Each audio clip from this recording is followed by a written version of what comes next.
people, and welcome back to the channel. This is a quick update on the Begode T4. I wanted to get some hands-on with this wheel, test the stock pads that it comes with, you know, the air shock, to see if it has been improved over the Master, at least the one that I had, and the Hero. And I've got to say that I am pretty impressed with this wheel. I've never owned a 16-inch wheel before, so I cannot compare it to any other 16-inch wheels. I have rode the V12, and that wheel is very zippy. It doesn't feel small for its size, and it is a really good performing wheel. I mean, I rode that thing around when I had the Master, and we were comparing them side by side. It was a nice wheel. A little, not to my liking, but a lot of people have liked that wheel, and I would agree it's a good wheel. This wheel here is, because of the suspension, it makes it quite a bit taller, and side by side comparison wise, the pedals are actually almost the same height as an S18 without the pedals raised, which I was kind of surprised by, but it makes it seem like a larger wheel, like it has a larger stance to it. It is not too heavy to pick up. I would definitely compare it to an RST, and the suspension does work very, very well on this thing. I'm 220 pounds, and normally I fill to my weight or a little bit more on the air shock, and on this particular wheel I have it at 200, and I have the rebound set to like 8 clicks from slow, and it supports me no problem. There's a little tiny bit of sag, and that's about it. As far as the ability to get up and go, its performance and power, there's been a few people here stating that it's really easy to overpower. You can see here how steep this hill is, and this wheel doesn't even have any pedal dipping. I don't have to touch those pads in order to go up this hill. It just went, and it is extremely quiet at that. A lot of other Begode wheels that I've had, when you hit a hill like that, you know, if you're at slower speeds like I'm kind of going here, they'll grunt, they'll moan, they kind of make a jitter noise, and they're noisy. And then once you get to a speed, they kind of pick up and go. This wheel conquered that small hill without a problem. It just went right up it, stayed quiet, didn't make any noises, and just went. So that was kind of impressed there. This off-roading area, these kind of walking trails, are not the extreme, super steep mountain roads that I've been talking about in my videos. That test I'll do later this week, probably Wednesday or Thursday, to see how well this wheel will actually do going up those kinds of hills with that kind of terrain. It is extremely bumpy, gravel, shale. It puts wheels through the ringer for sure. As far as the stability of the wheel goes, you can see here I'm kind of rocking it back and forth. I was going about 20 here, and at no point on this wheel do you feel like it's not enough. I thought for a 16-inch wheel, you know, for it still being the 100-volt system, that there would be potential here that a lot of people may be uncomfortable with the wheel. They might not think it's enough power, enough speed, whatever the case may be.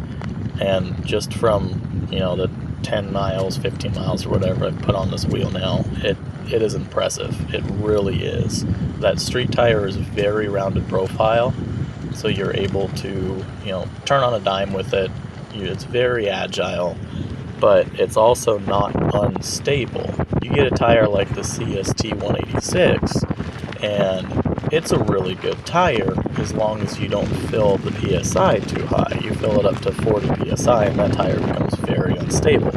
This tire here is filled up to 40 PSI, and at no point, even on this gravel, did I think I was, you know, potentially going to lose control over the wheel. So it's very, very interesting wheel to ride, in my opinion. Like I said, I haven't ridden much street tires. I usually prefer street tires, but this one kind of seems more like a hybrid, and it is doing really well. You can hear in the background here that this is loose, thick gravel.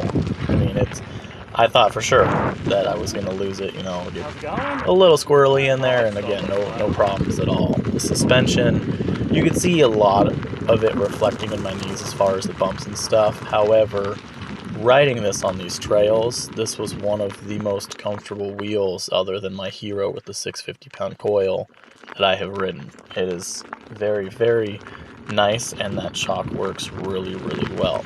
Honestly, I would probably bump it down to like 180, 170 for the PSI for my weight if I wanted like a really smooth, comfortable street ride that's going to absorb all those fast, small bumps that you're going to run into. For the bigger, larger stuff, yeah, you know, for my weight, I should be a 220, 240, just so it takes up more going off of things like curbs or hitting small little jumps or trying to hop the wheel, anything like that. You will hear some knocking sounds in this video, and at first I couldn't figure out what it was. I thought it was the same issue that the Master had, where the tubes at the pedals, the bolts that go through that attach to the motor, were not tightened properly, and that was the knock. And that is not the case with this wheel. It is actually the wire for the headlight. If you see in the front of it, which you guys may have saw in the last video, you might see it a couple times in this video, it's a big thick white wire that comes down. It's for the beeper and the headlight, and it goes down towards the battery packs, and it rests on top of the metal inner fender. So when you hit certain bumps or you bounce the wheel hard enough, that wire loom is actually bouncing on that metal fender, making that kind of tinging, knocking noise. It has nothing to do with the suspension. There's nothing loose on the wheel. It is that wire knocking on the fender. A little annoying. I think you can just hear it. That sound. If you guys have your volume up, you can hear it. A little metal tinging noise. You know, you can just put a piece of foam or something there, bend that fender down a little bit so it's not making contact, but that's all that noise is. Other than that noise, I haven't found any issues with this wheel. One of those tail lights on the right side there is loose, but you know, again, just tighten it up. Unlike the S22, I didn't find a bunch of loose screws. There wasn't weird whining noises from the motor. It's built right, you know. The quality of the parts is far superior than the Master that I had. There's no issues with it. It performs really well. It climbs hills. At my 220 pounds, I am completely unafraid that this wheel is going to just drop me. And it's got the power, you know. It's definitely no Master. It might not be as powerful as an RST as far as, you know, being able to Michael Jackson lean it. However, it's extremely smooth and extremely quiet, and I haven't had any issues with a lack of power. That'll be determined later on some harsher trails and some steeper stuff, but as it sits right now, very, very good wheel, very easy cruising wheel. I really, really like this wheel. There is a firmware update for this wheel, and as it sits right now, I have not done that firmware update. Last time I did one with my Master, it made the wheel unusable, so I'm kind of afraid to do it. However, this wheel does have the common Begode issue that drives me bonkers. If you do any extreme turning, really tight, you know, 180s, you'll see it here, it pedal dips. Not as bad as an RST. The Hero doesn't really do it, but it does a very, very tiny bit, and this wheel's kind of between the two. You definitely notice it, you definitely feel it, however, it is something to keep in mind. Some people don't mind it, some people absolutely hate it.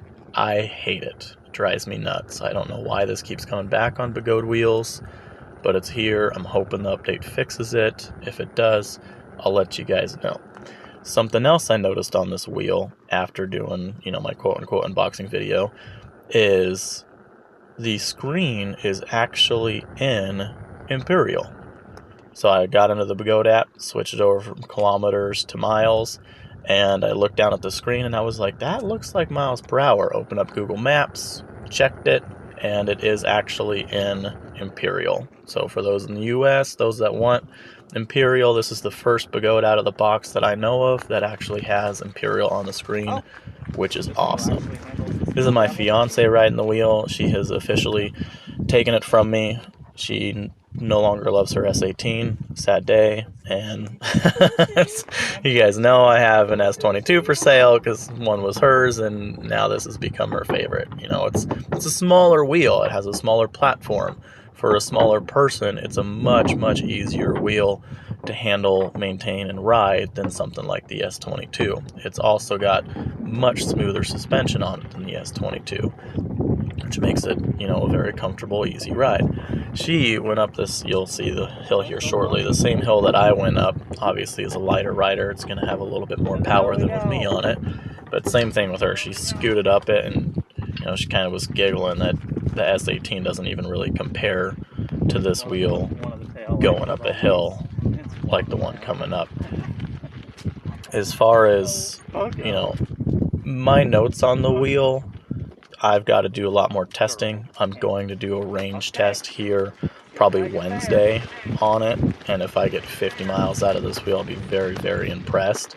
However, as it sits right now, for its size, its portability, its weight, it's a much more practical wheel in my opinion than some of the newer wheels that are coming out if it gets that range. If it gets 50 miles, then to me it's an S22 competitor. It's got way better braking than an S22, and it accelerates without a problem. It's a very good wheel. It has, 100mm suspension travel, and it's very smooth suspension travel. And it's $1,000 less than an S22. So we will see how it really compares, but right now I absolutely love this wheel. I would recommend it to anybody. It has no problems. There's no firmware problems. The only issue is that pedal dipping, which I don't prefer. And like I said, it's not extreme like the RS. However, it is there, and I don't know if the newest firmware update has fixed it. I hope that you guys enjoyed this video. If there's anything I left out, please do drop a comment below. This is, again, just some initial thoughts on this wheel and how it rides, both for a 220-pound rider and a roughly 150-pound rider. And, it's a great wheel. I hope you guys enjoy the video. Please consider subscribing. And as always, have a beautiful day, you beautiful people.